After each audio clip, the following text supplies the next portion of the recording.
I'm Ollie, and this is Criminally, where I talk about crime, pulp, horror, that kind of thing. Today, pulp, I'm going to be talking about the 4 pulp series that I'm reading through at the moment, and the books from those series that I'll be reading at the start of next year. So this video kind of follows on from the countdown challenge video I did last week, in that I am basically trying to spell out through a few videos what my reading plans for 2022 are. So obviously I'm doing this 100 book challenge, which limits me somewhat. So my countdown challenge, if you haven't watched that video, is going to be me reading back from 2022 year by year, back through as far as I feel like going. I'm not quite sure what the end date's going to be, probably 1900 or earlier than that.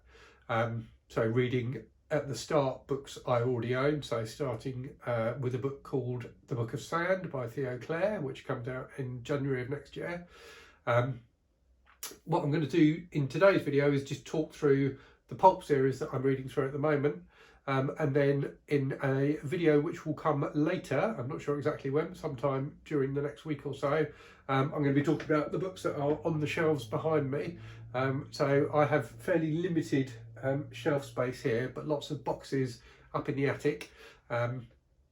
So I did a bit of a sort out the other day and took all the books, or pretty much all the books I've read that were on these shelves, and put them up in the attic, and got a bunch of books I haven't read down from the attic. So almost everything on these shelves is something that I haven't read, or haven't read since I rebought the book at least. So all contenders for the 100 book challenge. So I will take you through some, or maybe all of those, in a video or two, which I'll post soon.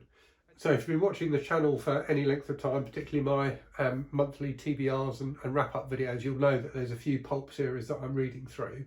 The first of those is the Executioner series by Don Pendleton, which started in 1969. So I've read so far the first 6 books in the series. I've got book 7, Nightmare in New York, which I'll be reading before the end of December. And then going into 2022, I've got these 3, so these will be the first 3. And I've picked the next 3 books from each series on the basis that I think that gives me probably 3 months, and by the end of that 3 months I'll definitely have finished the 100 book challenge. It's a bit of a random number to choose, but I figured more than 3 was probably too much. So anyway, these are the next 3 books in the Executioner series. So if you don't know, the Executioner series is about a guy called Mac Bolan, who comes back from fighting in Vietnam, where he's a sniper with the US military. His father, who was heavily in debt to mafia loan sharks, has kind of flipped and killed Bolan's mother and sister, and then himself, and injured Bolan's brother. And Bolan thereafter basically goes on a one-man rampage against the mafia, in different states and indeed in different continents. So book 5 is set in France, and book 6 is set in London. Looks like from book 7 he's back in the US, so that one's set in New York. So let me show you what we've got coming next. So we've got Chicago Wipeout. So let me read the back of that for you, just to give you a flavour.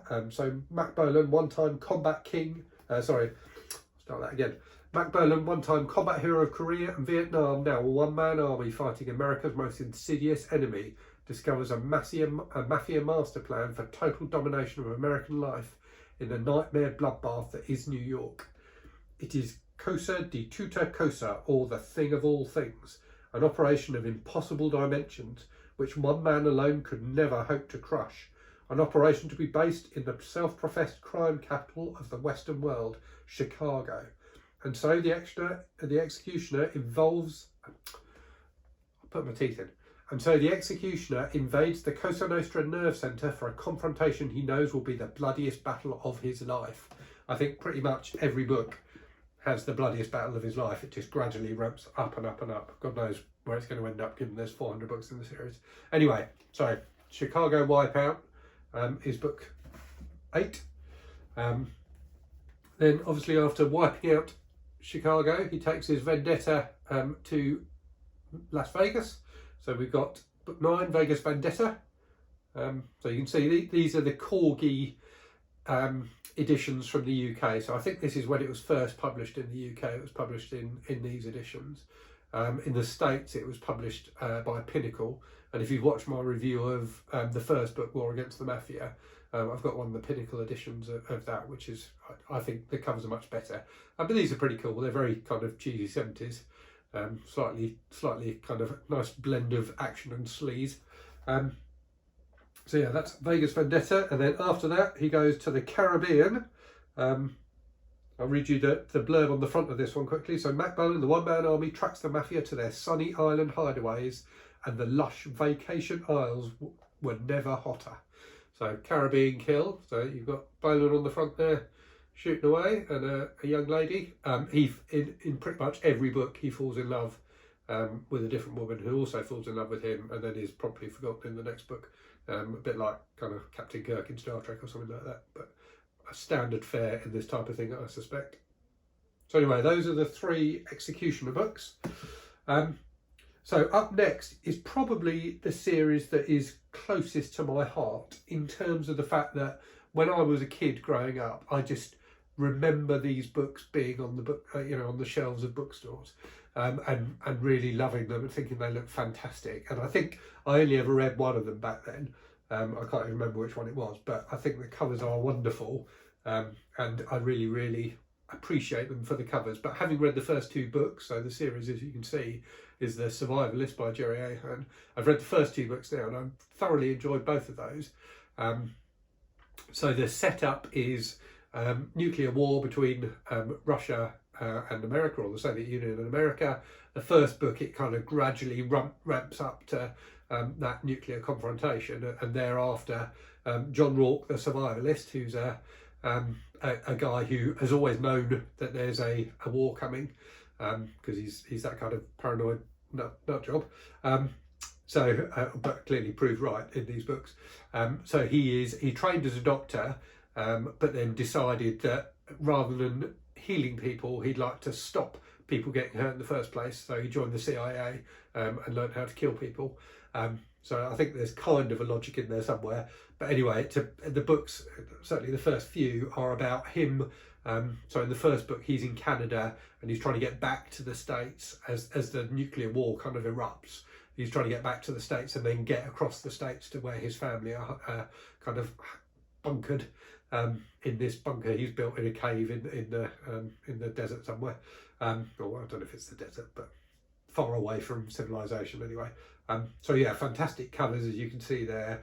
The second book has him teaming up, rather improbably, with this Russian woman who he meets in the kind of post-apocalyptic wasteland, who it turns out he'd met a few years before in South America. So somehow they happen to chance across each other in America again. Anyway, yeah, fantastic cover there. So that's The Quest, book 3. Book 4, The Doomsayer. So you can see him on the cover there, heavily armed as always. He tends to ride a motorbike, so you've got the motorbike on the cover there as well. And there's a random woman on the cover too, because he encounters some sort of random woman, never his wife, in each of the books. I'm expecting that at some point he will get back to his family, but in the meantime he's meeting various other women along the way. So that is book 4. Book 5, The Web. And I think if I just hold these up, I love the use of colour in these. You know, each book is a different colour, and when you put them all together, you get this wonderful kind of rainbow effect, which is quite pretty, but completely inappropriate for these ultraviolet books about a post-apocalyptic carnage. Was there anything wrong with? Oh no, that was the right one. Yes. So book 5, The Web. So I'll read you the back of one book from each series, so you can get a flavour of them. So I'll read you the back of The Web. The Harley-Davidson lowrider, safely hidden in the undergrowth, John Rourke edged forward to look down on the valley. What he saw amazed him. Behind him, back through the Tennessee hills, lay nuclear devastation. Roaming bands of kill-crazy brigands, Russian invaders, ruin and disease. In front, seemingly untouched, lay old-fashioned small-town America.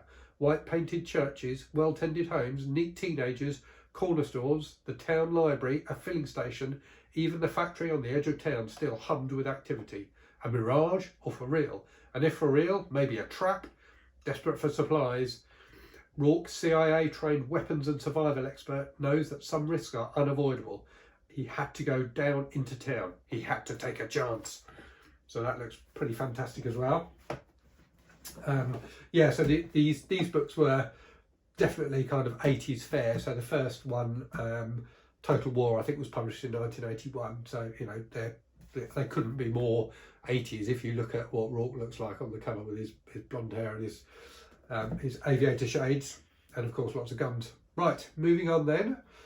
So this is the series I've been reading for longest. So I am up to book 11, which I read this month. So Edge.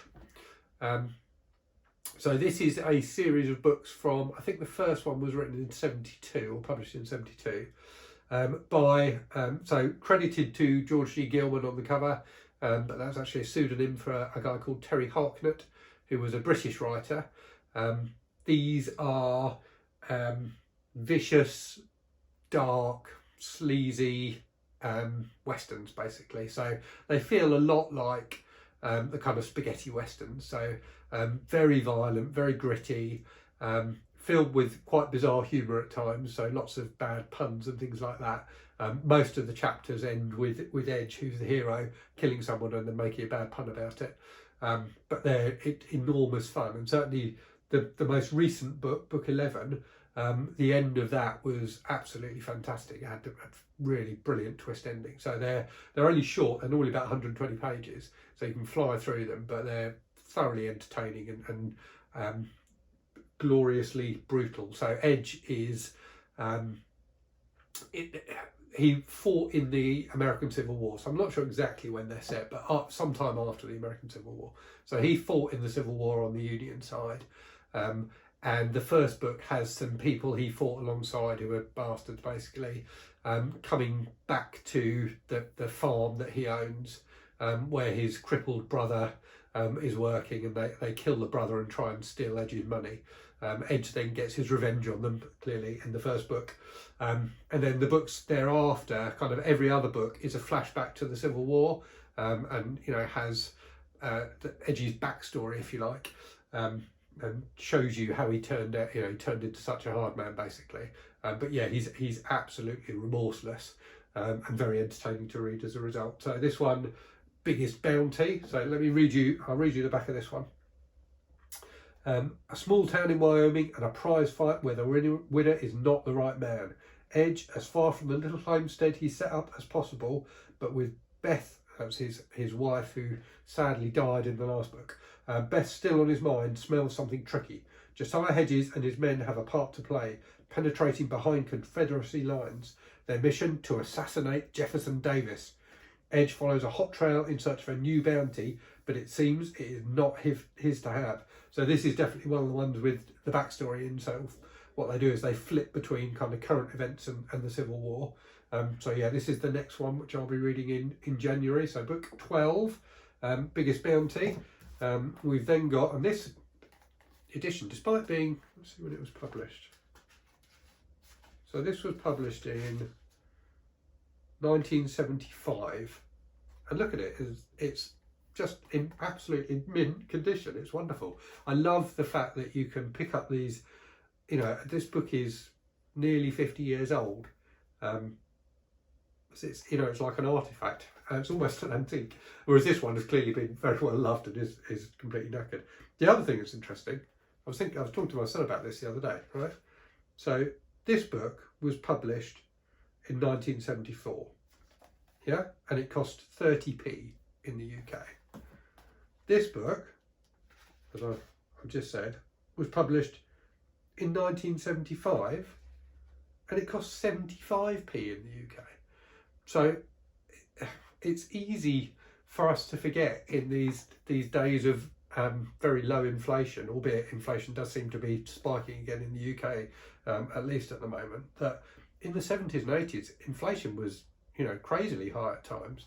And the fact that, you know, two books which are effectively, you know, should have been the same price, published a year or two apart, one was more than double the price of the other, 2.5 times the price of the other, it's just mind-boggling today. Anyway, it's a bit of economic aside. And then the next one, so this is the one I will be reading in March, I guess, is The Big Gold. So yeah, I'm not sure what happens in this one, but they've all got these nicely cheesy covers, all done by the same artist, so you get a nice bit of consistency. But yeah, great fun, the Edge books. Thoroughly recommend them if you like westerns, or even if you just like nasty pulp stuff. They're a lot of fun. And speaking of nasty pulp stuff, let's move on to the final series I'm reading at the moment, which is the Gore series by John Norman. So if you don't know these books, they're somewhat infamous. So I have talked a bit about them on my channel before, in particular in the video I did on Richard Layman recently. So John Norman was a philosophy professor. His real name was Lang, I think, or something like that. Who wrote this series of fantasy novels, and indeed he's I think if he's still alive, he's still writing them. There's certainly some that have been published fairly recently. So whereas the Edge series I think finished in the 80s, the Survivalist series certainly finished in the 80s, albeit, sorry, I'm rambling all over the place here. So interestingly, when I was looking into the Survivalist books, I discovered that I think there's about 30 or so in the series, but they were very popular in France. And in France, there's more than 30 books. So they translated the American editions, but after a while, they ran out of books to translate. So they got someone in France to start writing them, and they continued the series. And I don't think those French ones have ever been translated into English. So there's a bunch of Survivalist books, which are, I guess, not really part of the series, but kind of part of the series, that unfortunately I'm not going to be able to read. So yeah, I thought that was interesting anyway. Yes, so anyway, back to John Norman. So he was a philosophy professor. He started writing this fantasy series, the Gore books, and they go under various different names. So like the Chronicles of Tal Cabot is one name the series is called. The Chronicles of Counter-Earth is another one, I think. But yeah, set on this fictional planet of Gore, which is supposed to be Earth's like alter ego. Basically, it's on exactly the opposite side of the sun. So its climate and everything like that is similar to Earth's, but no one from Earth is aware that it's there because the sun's always in the way. I'm not quite sure about the physics of that, but so yeah, he started writing them in the 60s, and the reason they're controversial is that they are, the society on Gore is a aggressively patriarchal society, shall we say. So women are submissive to men, and indeed beyond that, slavery is an accepted part of life on Gore, and slaves are, generally speaking, reasonably content with their lot. So you've got, that angle on things, which is pretty offensive, and then you've also got the fact that there are numerous slave girls who have to submit to men and are, generally speaking, very happy to submit to men. So there's some very dodgy politics going on there. And I think the books were, given the fact they started in the late 60s, I think it's very much John Norman, or maybe it's his views as well, but also capitalising probably on the sense in, white male middle America of distaste and disquiet at the civil rights movement and, feminism. So they're kind of horrible books, but they are also quite entertaining, pulp fantasies. So they've got, huge birds that people ride around on, and, lots of fights and all sorts of good stuff going on. So, they're terrible but fun. And going back to what I said in the Layman book, the Layman video, sorry, about there needing to be a balance between how much enjoyment you get out of a book and how much crap you have to put up with. I'm still getting more enjoyment out of the Gore books than I am feeling that they're horrible. But people have told me that when you get past about book 6, they get a lot worse. So we'll see how far I've got. I've got a big stack of them, which I got in a bundle off eBay. So anyway, the next few books I will be reading are Assassin of Gore. So they do have these lurid but rather wonderful, I think it's Frank Frazetta, the artist, covers in these early American editions. So yeah, the artwork is wonderfully pulpy. So let me read you, as I have done with the other ones, let me read you the beginning of, or read you the blurb on this one. Kurus was one of the dread cast of assassins on the hidden world of Counter-Earth. He was hired for 20 pieces of gold to avenge the death of a warrior. Now he was on his way to the great city of Ar, where he was forbidden by ancient sentence of death ever to appear again.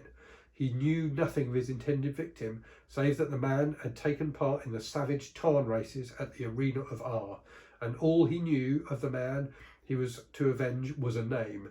The name was that of Tal Cabot, the great warrior and servant of the all-powerful priest kings, and that was strange, because the true name of Kurus was Tal Cabot. Wow, that actually sounds quite good. So Tal Cabot is the hero of the books, and he is an Earthman who has been transported mysteriously to Gore. So that's what happens in the first book. So much like the Edgar Rice Burroughs Mars books, the Barsoom books, where John Carter is transported to Mars, in the Gore books, Tal Cabot is transported to Gore. And you know, he kind of flips back and forth a little bit between Earth and Gore, but really it's about him, you know, getting to know Gore and building a life on Gore and killing lots of people and sleeping with lots of women on Gore. So yeah, that one actually sounds like it's got quite an interesting concept.